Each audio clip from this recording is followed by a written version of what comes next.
Hey everyone, it's Val here. It's been a while. I've been pretty tied up since my last video. I finally had shoulder surgery, and I haven't really known what I wanted to do content-wise on this channel. But hey, I'm back, and today we'll be going over the current controversy with Genshin. Hey, like everyone else, I'm jumping on the bandwagon. For those who might need a quick catch-up on the current controversy, I doubt you really do, but hey, I won't be going into it in too much detail. Genshin's free rewards have been pretty low for a long time now, especially when compared to Hoyoverse's other game, Star Rail. So, what ignited the current firestorm of backlash was during Genshin's 4.4 livestream for the Lantern Rite event. They announced that players would be receiving a grand total of 3 intertwined fates, which is a truly pathetic reward. So get the pitchforks and torches out, heat up the boiling oil, and sharpen those stakes. And honestly, that's what the Chinese community did. There's plenty of excellent content out there by other creators diving into it in much more detail, so if you want to find out more about it, go watch one of those videos.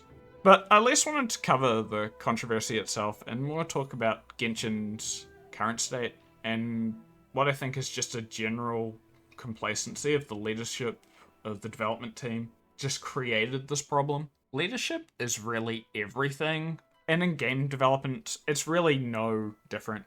And by looking at Genshin's current state between 1.0, you can really see what features they prioritize for development. And Genshin's current development lifecycle is almost exclusively focused on releasing new zones, characters, and story. They'll occasionally try out a new idea and event as like minigames, but most of the minigames are pretty vapid, designed to be little more than... They're the kind of thing that you log in, click a few times, get your rewards. You would download them off the App Store and play these kind of games. They've just been reskinned for Genshin. Basically just increasing the engagement time metrics. Something to show their shareholders. In general, they play it safe. They do what works, while adding the occasional side features for players to enjoy. They do this while spending large amounts on marketing campaigns and collaborations with big brands. We've seen this with things like KFC. They do this to grow their audience. In my opinion, this really speaks to someone with a management style. They have very good expertise in business. But the big issue that Genshin has, and if you're a veteran, you probably already know this, is a lack of in-game content. There is Spiral Abyss, and you only really engage with this every fortnight if you have a team that can reliably clear it. You might continue doing it if you enjoy doing Spiral Abyss and if you just want to try out different teams and like challenge it. But honestly, I've been playing the game for 3 years and I don't really find it particularly engaging at this point. It's timed arena battles. Can't we have something better than that? Some players might ask, why does endgame matter? I play Genshin for the open world content or the story. But when you think about it, what is the gameplay loop for Genshin? You spend your resin for farming materials, leveling up characters, farming artifacts to do what? The developers made a great combat system, and outside of Spiral Abyss, there's really no content to do with it. It's this massive gaping hole in the game's design. Spiral Abyss, for casual players who are unable to clear it, just because they haven't really spent enough time farming artifacts, or they just don't understand enough about the game yet to really clear it properly. And they just probably haven't looked up guides for it, or they just haven't worked out how to do rotations properly yet. And I don't blame them. That's just something you get with time and more experience playing the game. You're just playing it casually. That's totally fine. And it's not like the game tells you a lot about how its systems interact. At one point I was stacking Elemental Mastery on Jiangling. So, Spiral Abyss, for some players who don't have enough investment into their characters or simply don't know enough about the game yet, is simply another sales tool.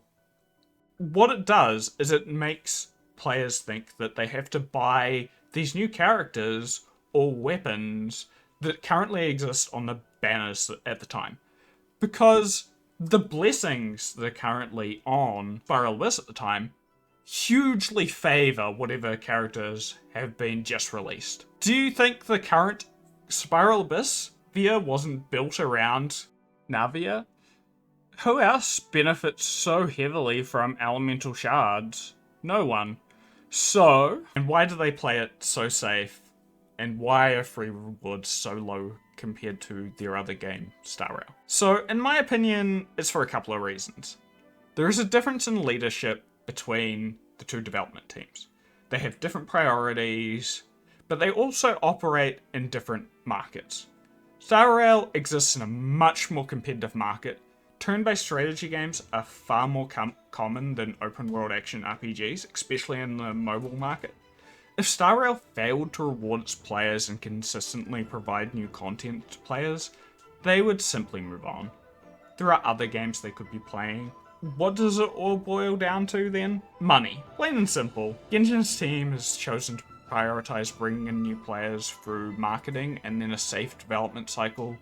They seem to have also decided that free rewards for players aren't needed because players will simply spend the money. Star Rails, however, has decided that they want to be more rewarding and spend more time on development to operate in a more competitive market. However, don't mistake me for taking Hoyoverse's side in this. I think the current state of things is unacceptable. Things need to change. Free rewards need to be improved. They need to be much higher. In-game content needs to be developed. And for God's sake, would the player base wake up to this? We get treated like dirt and accept it. Players spend exorbitant amount of money on the game. We need to realize that we aren't gamers. Like, all gamers need to realize that. We're not just players.